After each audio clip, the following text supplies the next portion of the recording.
IBN 7 हौसला है।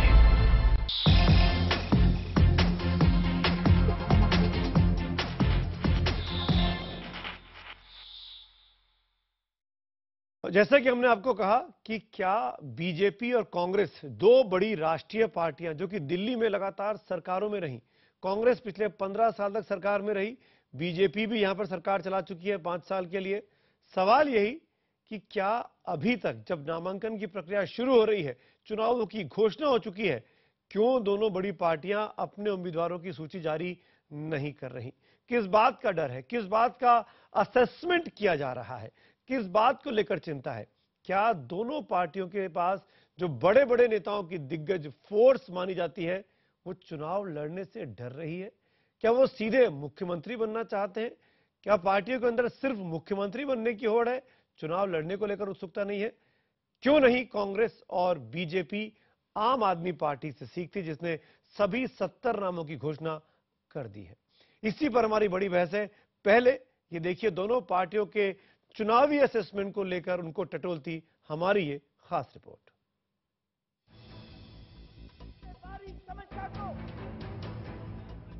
दिल्ली में चुनावी बिगुल बजे 24 घंटे से ज्यादा बीत चुके हैं। महज 24 दिन बाद जनता यह फैसला कर देगी कि दिल्ली के तख्त पर कौन बैठेगा। लेकिन करीब 1 साल बाद होने जा रहे इस चुनाव को लेकर देश की दो बड़ी पार्टियां बीजेपी और कांग्रेस कितनी तैयार हैं, इसका अंदाजा इस बात से लगाया जा सकता है कि कांग्रेस ने जहां अभी तक 24 उम्मीदवारों के नाम तय किए हैं, तो वहीं बीजेपी ने एक भी उम्मीदवार का ऐलान नहीं किया है। आम आदमी पार्टी की बात करें तो वो बीजेपी और कांग्रेस से ज्यादा तैयार और विश्वास से लबरेज दिख रही है। पार्टी ने चुनाव तारीखों का ऐलान होने से पहले न सिर्फ सभी 70 उम्मीदवारों के नाम तय कर दिए, बल्कि एक बार फिर अरविंद केजरीवाल को अपना सीएम उम्मीदवार बनाया है। हालांकि चुनाव तारीखों का ऐलान होने के बाद बीजेपी और कांग्रेस में हलचल तेज है। कांग्रेस ने दिल्ली चुनाव के लिए 101 सदस्यों की चुनाव प्रचार समिति बनाई है, जिसकी कमान अजय माकन को सौंपी गई है। We have constituted a campaign committee for the Delhi elections. Mr. Ajay Makan will head this campaign committee. Mr. Ajay Makan as the chairman of the committee. Congress जहां अजय माकन, कृष्णा तीरथ और महाबल मिश्रा जैसे बड़े चेहरों को चुनाव लड़ाने की तैयारी में है, तो वहीं कपिल सिब्बल, जेपी अग्रवाल, संदीप दीक्षित और सज्जन कुमार के भाई पूर्व सांसद रमेश कुमार चुनाव लड़ने के खिलाफ हैं। यहाँ तक कि 3 बार दिल्ली की मुख्यमंत्री रही शीला दीक्षित भी चुनाव नहीं लड़ना चाहती। देखिए, जहां मुझे कहा जाएगा मैं जरूर जाऊंगी, और जैसे मैंने पहले भी कहा कि I will do whatever I can for the Congress, but स्वयं इलेक्टोरल पॉलिटिक्स नहीं करूं। उधर पीएम मोदी के सहारे दिल्ली की सत्ता पर काबिज होने का ख्वाब देख रही बीजेपी को उम्मीद है कि यहाँ भी मोदी मैजिक चलेगा। हम उनके नेतृत्व में चुनाव लड़ रहे हैं। अमित शाह जी राष्ट्रीय अध्यक्ष, उनके नेतृत्व में हम चुनाव लड़ रहे हैं। दिल्ली में विधायक दल का नेता, निश्चित रूप से जब हम चुनाव जीतेंगे तो एक डेमोक्रेटिक प्रक्रिया के तहत उसके नेता का चयन होगा। माना जा रहा है कि इस बार दिल्ली में मुख्य मुकाबला बीजेपी और आम आदमी पार्टी के बीच होगा, लेकिन आखिरी समय में कांग्रेस भी अपनी चुनावी रणनीति में जान फूंकने की कोशिश में जुटी है।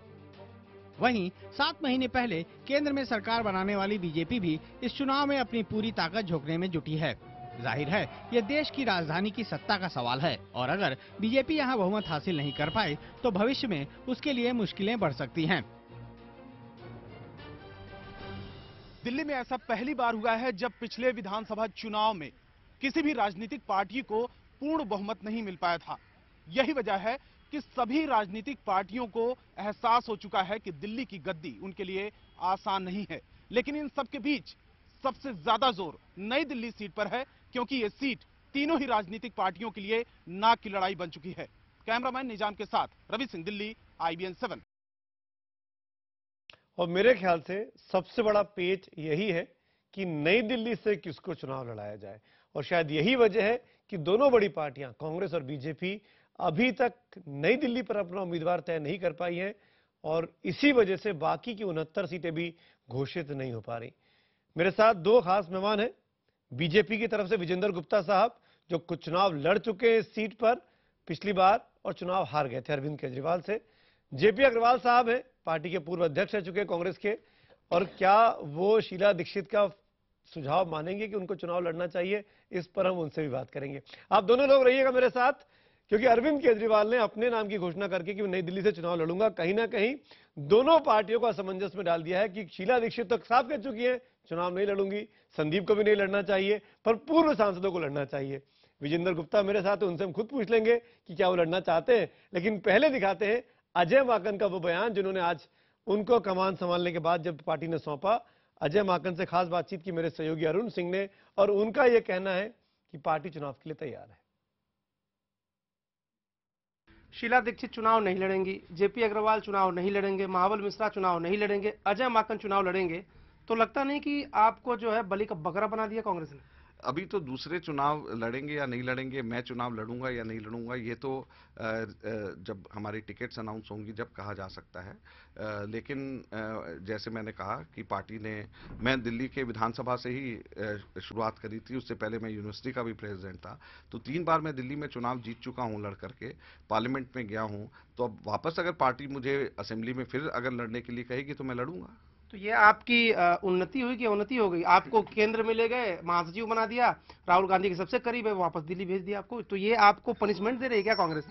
नहीं, मैं ऐसा नहीं समझता कि कोई पनिशमेंट वाली बात नहीं है, बल्कि मुझे खुशी है कि पार्टी ने अभी इस मौके के ऊपर मुझे इस लायक समझा कि मैं दिल्ली के अंदर कैंपेन का कमान संभाल सकूं। मुझे इस पार्टी ने जो मुझ पे विश्वास रखा है, जो मुझे चुनौती दी है, मुझे खुशी है कि पार्टी ने मुझे इस वक्त इस काबिल समझा कि मैं ये कार्य करूं। कैंपेन कमेटी के चेयरमैन तो मुख्यमंत्री आप ही होंगे अगर सत्ता में आती है कांग्रेस?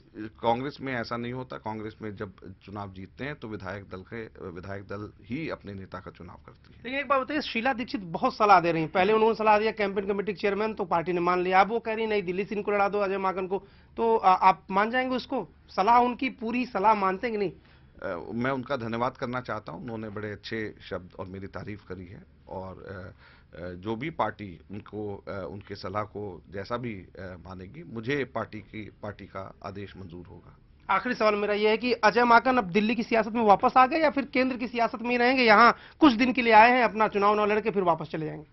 मैं कहीं कुछ दिन के लिए नहीं जाता, मैं जहां जाता हूं तो मैं वहां पे जम करके कार्य करता हूं, और यहां पर भी मैं जम के कार्य करूंगा। तो ये थे अजय माकन जो कह रहे थे कि जहां भी जाते हैं वो जम के काम करते हैं और दिल्ली में जम के काम करेंगे, पार्टी को जिताएंगे। कैमरामैन नीरज तिवारी के साथ अरुण सिंह, दिल्ली, IBN 7। अरुण सिंह की खासियत है मेरे रिपोर्टर की कि बेबाकी से सवाल पूछते हैं, बिंदास सवाल पूछते हैं, बगैर हिचक के सवाल पूछते हैं। वो ये तक चेहरे पर पूछ लेते हैं कि आपको बलि का बकरा बना दिया गया, और अजय माकन की मुस्कुराहट बताती है कि वो क्या कहें और क्या छुपाएं। उनके चेहरे से, उनके हावभाव से पता लग जाता है कि कहीं ना कहीं दुखती रग पर रिपोर्टर ने हाथ रख दिया, अरुण ने हाथ रख दिया है। जेपी अग्रवाल साहब और विजेंद्र गुप्ता मेरे साथ मौजूद हैं। इनके भाषण का एनालिसिस मैं करूंगा। जेपी अग्रवाल मुस्कुरा रहे हैं, लेकिन विजेंद्र गुप्ता, आपकी मुस्कुराहट, सबसे पहले मैं आपसे पूछूंगा, आप नई दिल्ली से चुनाव क्यों नहीं लड़ना चाहते हैं? देखिए सुमित जी, ये पार्टी को डिसाइड करना है। पिछली बार भी पार्टी ने डिसाइड किया था कि मैं कहां से चुनाव लड़ूं, और पार्टी जो डिसाइड करेगी मैं उसका पालन करूंगा। आप कहां से लड़ना चाहते हैं? आप भी तो हर बार हर कैंडिडेट कहता है कि मेरा नाम सूची में पहले नंबर पर है, 3 प्रपोजल गए हैं मेरे।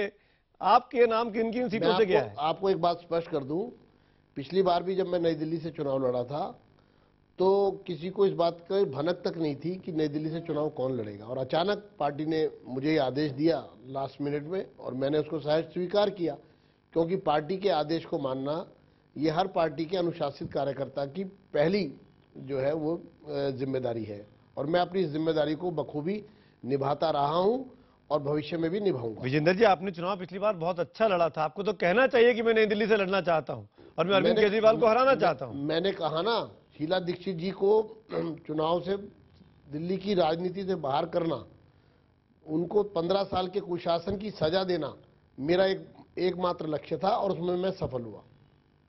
फिर आप ये खबरें क्यों आ रही हैं कि बीजेपी, जो लोग आम आदमी पार्टी छोड़कर आए हैं, उनको नई दिल्ली पर बकरा बनाना चाहती है? जैसे कांग्रेस ने अजय माकन को बना दिया कैंपेन कमेटी का चेयरमैन बनाकर, ऐसे विजेंद्र गुप्ता की पार्टी शाजिया इल्मी, बिन्नी, ऐसे नामों की खबरें क्यों आ रही हैं कि इनको चुनाव लड़वाना चाहती है? सुमित अवस्थी जी, मैं माफी चाहूंगा, आपका आज का ये कार्यक्रम टोटली बायस्ड है। अच्छा, हाँ, आप जिस तरह से केजरीवाल की महिमा मंडल कर रहे हैं, मैंने तो कुछ नहीं किया, मैं तो आपसे चुनाव लड़ने को बोल रहा हूं। चैनल की छवि पर असर पड़ेगा। गुप्ता एक जी, बात। मैं तो आपसे कह रहा हूं चुनाव मैं आपकी लड़िए। बातों का जवाब देना चाहता हूं, हाँ। सीधा और स्पष्ट। हाँ आपने कहा कि दोनों पार्टियों के बड़े नेता चुनाव लड़ने से कतरा रहे हैं। हाँ उसके बाद आपने कांग्रेस के 10 चेहरे दिखाए हाँ और भारतीय जनता पार्टी का एक चेहरा नहीं दिखाया। आपसे मैं ये अनुरोध करूंगा, क्योंकि आपके कार्यक्रम का टाइटल ये है, आप वो चेहरे दिखाइए जो भारतीय जनता पार्टी के नेता चुनाव से कतरा रहे हैं। जो पार्टी 50 से ज्यादा सीट जीतकर हाँ। दिल्ली में प्रचंड बहुमत से सरकार बनाने जा रही है, उसके बारे में अगर आप इस तरह के टॉपिक पर डिस्कशन कर रहे हैं। गुप्ता जी, और अब आप एक मिनट सुनिए, अब आपको मैं कहता हूं, आपकी बात का जवाब दे रहा हूं। एक सेकंड, गुप्ता जी, गुप्ता जी, आपकी बात पूरी हो गई। सुमित जी, आपकी बात डिबेट पूरी है, हो गई। डिबेट है। बहुत बुरा सम्मान मत के मानिए, साथ, डिबेट है। अदब के साथ मैं ये कह रहा हूं अब मैं कि भी अदब के कांग्रेस साथ में सुमित जी लड़ने आपको वालों कुछ की कहना दिक्कत चाहता है। हूं। जेपी अग्रवाल चुनाव लड़ना नहीं चाहते, साथ में बैठे With due मुस्कुरा all रहे हैं। regards, बीजेपी के अंदर चुनाव लड़ना तो सब चाहते हैं, सुमित लेकिन जी, नई दिल्ली पे कोई नहीं मैं लड़ना एक चाहता है। मिनट, सुमित मैं जी। स्पेसिफिकली नई दिल्ली सीट की बात कर रहा हूं मैं आपसे, एक मिनट, क्योंकि आप नई दिल्ली के उम्मीदवार थे। गुप्ता जी, एक मिनट, मैं आपको स्पष्ट कर दूं, आपकी जानकारी के लिए कल दिल्ली कैंट के चुनावों का परिणाम आया है जी, और तीसरे नंबर पर वो पार्टी चली गई जिसका आप महिमा मंडल यहां कर रहे हैं, जिसके नेता का। मैं नहीं कर रहा हूं महिमा मंडन, आप महिमा मंडन कर रहे हैं खुद ही। मैं तो खुद ही ये कह रहा हूं कि दो बड़ी पार्टियां जो इस देश अभी इस मैं अभी राज्य में आगे बढ़ता हूं आपके, सरकारें चला क्योंकि रही हैं। मुझे लगता है कि आज की मैं चर्चा और डिबेट सीधे एंकर से ही होने वाली है। गुप्ता जी, गुप्ता हाँ जी, मैं आपसे स्पेसिफिकली पूछ रहा हूं कि आप नई दिल्ली से क्यों नहीं लड़ना चाह रहे? मैंने कब मना किया है? हाँ, ये वही ना बात, ये आपने पहली बार कहा। मैंने मना नहीं किया, आपने कहा कि मैं अनुशासित सिपाही हूं, ये आपने कहा कि मैंने मना नहीं किया, ये आपने अब पहली बार कैटेगोरिकल बोला कि आपको लड़ने में ऐतराज नहीं है। मैं एक आपको बात स्पष्ट कर दूं सुमित जी, एक तो आप ये सुनिश्चित कर ले कि टीवी चैनल से पार्टियों के निर्णय नहीं होते हैं। हाँ, बिल्कुल नहीं होते, ठीक है ना, बिल्कुल नहीं होते। दूसरा ये है कि डिबेट को बैलेंस करिए, बिल्कुल। तीसरा हमारा ये आपसे अनुरोध है कि जिस पार्टी की आप महिमा मंडल करके यहाँ पर बीजेपी को कटघरे में खड़ा करना चाहते हैं, मैं उस पार्टी के कल के वाकया पर बताता हूं। उनके एक कैंडिडेट ने जीतते ही नोटों की गड्डियां उड़ानी शुरू कर दी। हमने लोग देख रहे हैं। जेपी अग्रवाल, आप कुछ बोलना? जेपी साहब बंद करो सर। हाँ, बोलिए बोलिए जेपी जी।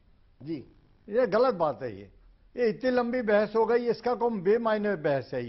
ये आप आउट ऑफ कैमरा ले जाके आपस में बात कर लें, इससे मेरा संबंध नहीं है। नंबर 2, आज हो सकता है विजेंद्र गुप्ता कहीं से झगड़ा करके आए हो और गुस्से में आए हैं। मैंने आज पहली बार इनको इतना गुस्से में देखा। बहुत सारे कठिन सवाल भी बड़े आराम से निकालते थे। जी जी जी। अब मेरा कहना यह है, देखिए, हाँ, एक राजनीतिक पार्टी है और बहुत सारे लोग चुनाव लड़ने वाले होते हैं।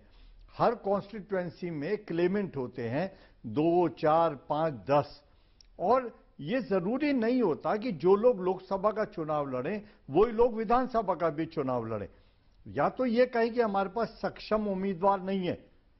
अगर हमारे पास किसी कॉन्स्टिट्यूएंसी में कमजोर है हम, या 10 कॉन्स्टिट्यूएंसी में कमजोर है, तो फिर हमारा राजनीतिक दल कैसा है? जेपी अग्रवाल, आप सक्षम नेता हैं कि नहीं? दिल्ली में चुनाव लड़ रहे हैं। जेपी अग्रवाल, आप सक्षम नेता मानते हैं कि नहीं अपने आप को, खुद को? नहीं, क्यों नहीं है? आप लड़ेंगे चुनाव? तो एक ही आदमी सारे चुनाव लड़ेगा जरूरी नहीं है। नहीं, आप 70 में से किसी एक सीट पे लड़ेंगे, खुद आप लड़ना चाहते हैं? मैं नहीं, ये गलत कायदा है। हमारे पास उम्मीदवारों की कमी नहीं है। दो फैसले होते हैं। एक तो ये कि साधारण फैसला, किस ने टिकट मांगा, उनमें से किसको दे दिया, पिछली बार कौन रहा, उसका परफॉर्मेंस कैसा है, उसके हिसाब से उसको टिकट दे दिया। कई जगह ऐसे फैसले होते हैं, जैसे नई दिल्ली की सीट का फैसला है, वहां पार्टी किसी एक उम्मीदवार बनाएगी और वो ये तय करेगी कि कौन लड़ेगा। इसमें किसी को मांगने की जरूरत नहीं है। मैं ये दोनों ये सवाल जेपी अग्रवाल साहब और गुप्ता जी, आप लोगों के खिलाफ रहता हूं कि इसलिए पूछ रहा हूं। सर सुनिए ना अग्रवाल साहब, मैं एक बात इसलिए पूछ रहा हूं क्योंकि चुनाव की तारीखों की घोषणा हो गई। हम सब जानते हैं कि फरवरी 10 और 14 के बीच में नई विधानसभा का गठन होना है, तो जल्दी से जल्दी चुनाव होने चाहिए। आपकी पार्टियों को भी पता था। जब एक तीसरी पार्टी पूरी तैयारी कर लेती है, तो आप दो बड़ी पार्टियां क्यों नहीं तैयारी करती दिखती हैं? आपके उम्मीदवारों की सूची आज तक सामने क्यों नहीं आई है? और जेपी अग्रवाल, शीला दीक्षित, इतने बड़े बड़े नेता ये चुनाव लड़ने से क्यों मना कर रहे हैं? नहीं, आप देखिए, मैं तो असेंबली का चुनाव लड़ा नहीं आज तक। मैं तो 8 चुनाव लोकसभा के लड़ा, 1 राज्यसभा लड़ा। बिल्कुल। तो मुझे क्या जरूरत है, मैं विधायक का चुनाव लड़ूंगा। लेकिन अगर पार्टी कहीं ये समझती है कि जयप्रकाश की जरूरत है, तो वो कभी भी किसी को आदेश कर सकते हैं, वो तो कोई भी मना नहीं करेगा। लेकिन हर जगह असेंबली का चुनाव हो तो भी हम लड़े, कॉर्पोरेशन का हो तो भी हम लड़े, तो नीचे से जो लोग ग्रो कर रहे हैं वो दब जाते हैं। मुझे लगता है इस तरह की दादागिरी की राजनीति में कोई गुंजाइश नहीं है। लेकिन एक कार्यकर्ता के नाते हम पार्टी के लिए काम करें, जब उसका झंडा बुलंद करें। नंबर 2, हमें ना बीजेपी से डर लगता है, ना हमें आप पार्टी से डर लगता है। हमारी लिस्ट तो तैयार है, हमें उनसे मुकाबला करने की क्या जरूरत है। हमारे जो रास्ता है और नारा है वो विकास का नारा है। विजेंद्र जी, हमारा क्या ये बात जो जेपी अग्रवाल साहब कह रहे हैं ये ठीक बात है कि अगर आप राष्ट्रीय नेताओं को या सांसदों को विधायकी का चुनाव लड़ाएंगे तो इससे पार्टी के काडर का मोराल डाउन होता है, ये बात ठीक है? मुझे लगता है कि सुमित जी, हर पार्टी का अपना एक स्ट्रेटजी होती है, अपनी एक सिचुएशन होती है और वो उसके अकॉर्डिंग एक्ट करता है और अपने उसी तरह उम्मीदवारों की नहीं। अगर मैं ये कहने लग जाऊं कि आपकी पार्टी ने तमाम सांसदों को, एक मिनट, तमाम सांसदों को राजस्थान में विधायकों को चुनाव लड़वाया और वो चुनाव जीते भी और वहां पर अब सरकार में मंत्री भी हैं तमाम विधायक आपके। अब मैं अगर तो क्या इससे आपकी पार्टी का मोराल, काडर का मोराल डाउन हुआ? जो बात जेपी अग्रवाल साहब कह रहे हैं कि बड़े नेताओं को छोटे चुनाव नहीं लड़ने चाहिए। नहीं, बड़ा चुनाव कोई बड़ा और छोटा नहीं है, पहला इशू जी। दूसरा ये है कि मैं काउंटर क्वेश्चन करना चाहता हूं, आशुतोष क्यों नहीं चुनाव लड़ रहा, योगेंद्र यादव क्यों नहीं चुनाव लड़ रहा, संजय सिंह क्यों नहीं चुनाव लड़ रहे? बिल्कुल। यानी आम आदमी पार्टी का एक भी बड़ा नेता चुनाव नहीं लड़ रहा। बिल्कुल। आप बताइए। बिल्कुल। इसका मतलब सब लोग डर गए हैं वो। बिल्कुल।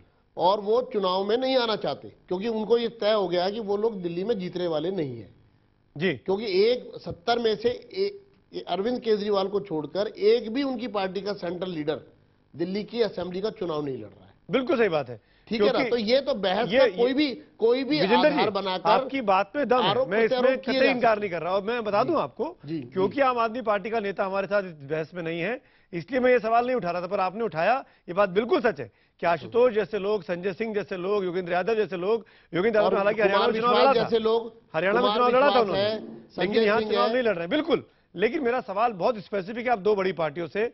आप दोनों बड़ी पार्टियों को जब पता था फरवरी में चुनाव होने हैं, जनवरी में घोषणा होगी, तो आपकी सूची, आपके लोगों के नाम क्यों नहीं दिखाई दे रहे हैं? जेपी अग्रवाल, देखिए जेपी अग्रवाल को बोलना चाह रहे हैं। एक मिनट, मैं सुमित जी, मुझसे सवाल किया था आपने, मेरा एक कहना, मैं एक सवाल फिर कर रहा हूं आपसे। मेरा ये कहना है, मैं अच्छा विजेंद्र जी आप बोलिए प्लीज। एक सेकेंड मैं सुमित जी, हाँ, जो सुमित जी ने सवाल करा है, ऐसा नहीं होता कि हमारी तैयारी नहीं है, हमारी तैयारी पूरी है। हम चाहते 1 महीने पहले भी वो लिस्ट दे सकते थे, लेकिन हर एक चीज का अपना एक टाइमिंग है। वो हम तय करेंगे, हमारी पार्टी तय करेगी कि हमें अपनी लिस्ट कब देनी है, कितने नाम पहली लिस्ट में आएंगे, कितने दूसरी लिस्ट में आएंगे। ये कोई पाबंदी नहीं है, कोई आज लास्ट डेट थोड़ी हो गई नॉमिनेशन की। नहीं, जो हम बहुत मैं उसकी बात नहीं कर रहा हूं। जेपी सर, दो बातें हैं। देखिए, तो एक तो हमको पता था कि फरवरी में चुनाव हो रहे, नई विधानसभा बननी है, हमको तैयारी दिखनी चाहिए थी हमारी, हमको पूरी तरीके से लबरेज दिखना चाहिए था कि हम चुनाव लड़ना चाहते हैं, लेकिन हम नहीं दिखे। आप उसको भले ही स्ट्रेटेजी दे दें कि हम आखिरी दिन नामों की घोषणा करेंगे, पर क्या आपने 70 लोगों को नहीं दिखे? 70 लोगों को अलर्ट कर दिया है? ये सर, ये आपका पैमाना, सर ये आपका तोलने का पैमाना हो सकता है। हम अपने हिसाब से तैयार हैं, हमारी तैयारी में कोई कमी नहीं है। हमारी ब्लॉक कांग्रेस कमेटी, जिला कांग्रेस कमेटी सब फंक्शनल है, काम करने वाले लोग हैं। हमको दिल्ली में पहला चुनाव थोड़ी लड़ रहे हैं सर।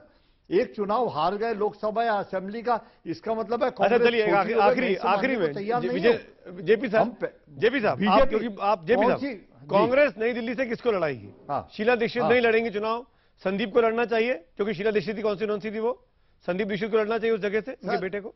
नहीं, आप बाई नेम सर आप बाई नेम ना जाएं, पार्टी जिसको आदेश करेगी वो लड़ेगा। क्यों ना जाए भाई, चुनाव बाई नेम क्यों ना जाऊं? आदेश करेगी वो लड़ेगा। पार्टी का मोराल दिखाई देता है कि हम कितने तैयार हैं।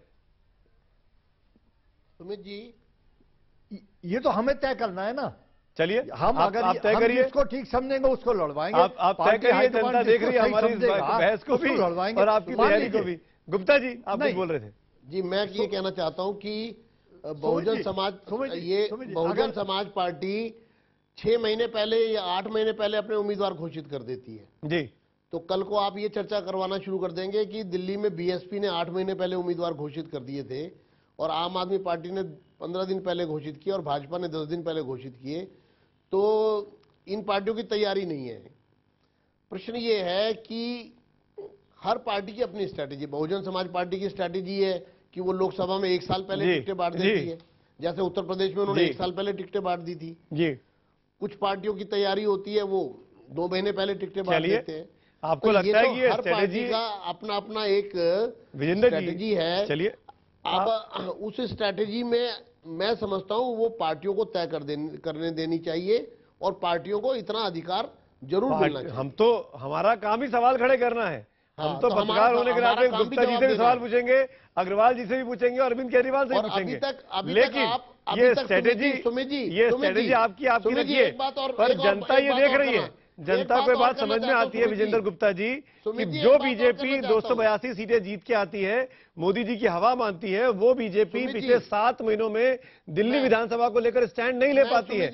और आप हर कोशिश करते हैं कि आप सरकार बना लें और आप आखिर में जाके सरकार डिसॉल्व करते हैं। सुमित जी, मैं एक बात और कहना चाहता हूँ। बीजेपी में झगड़े बहुत हैं। सुमित जी मैं अपनी बात पूरी करना चाहता हूँ। बीजेपी में झगड़े बहुत है, इसी कारण इनकी लिस्ट नहीं आ रही। सुमित जी, और इसमें आपस में लड़ाई बहुत है। आप तो हर आदमी इनका मुख्यमंत्री बनना चाहता है और ये झगड़ा है इनका। एक और मैं आपका जवाब देना चाहता हूँ जी, जल्दी। हाँ, आम आदमी पार्टी ने लोकसभा में भी इसी प्रकार से बहुत समय पहले दिल्ली के उम्मीदवारों की घोषणा कर दी थी जी, और उसके बाद उनके 7 उम्मीदवार भारतीय जनता पार्टी के लास्ट मिनट में डिक्लेयर हुए कैंडिडेट से 2-2 लाख वोट से हार गए थे। जी। और एक बात मैं फिर कार्यक्रम की समाप्ति पर आपसे फिर गुजारिश करना चाहता हूं। आपने कहा था दिल्ली में बीजेपी के बड़े बड़े नेता चुनाव लड़ने से डर रहे हैं, आपने एक भी नाम अभी तक नहीं बताया है। विजेंद्र गुप्ता नई दिल्ली से चुनाव लड़ने को लेकर अभी तक हाँ नहीं कर रहे। अब आप इसका मतलब है कि आपके पास बताने तक के लिए एक नाम नहीं है। आपके कार्यक्रम का टाइटल ये था। मैं तो ये कह रहा हूँ कि सबके सब नेता बीजेपी के मुख्यमंत्री बनना चाहते हैं चुनाव लड़े बगैर। लगता है कि आपने कांग्रेस के 10 चेहरे दिखाए जो लोग विधानसभा का चुनाव लड़ने से डर रहे हैं और आपने बीजेपी का एक भी नहीं दिखाया। चलिए गुप्ता जी, अग्रवाल साहब, माफी चाहता हूँ, बहुत बहुत शुक्रिया आप दोनों का मेरे साथ जुड़ने के लिए। इंटरेस्टिंग बहस रही है, थैंक यू सो मच। वक्त की बहुत कमी है, हमारा एसएमएस का सवाल भी यही था और हम सब ये जानना चाहते हैं कि क्या बीजेपी कांग्रेस के बड़े नेता चुनाव लड़ने से कतरा रहे हैं। हमको हजारों की तादाद में जवाब मिले हैं। 70% लोग हाँ में जवाब देते हैं कि दोनों बड़ी पार्टियों के बड़े नेता चुनाव लड़ने से कहीं ना कहीं कतरा रहे हैं।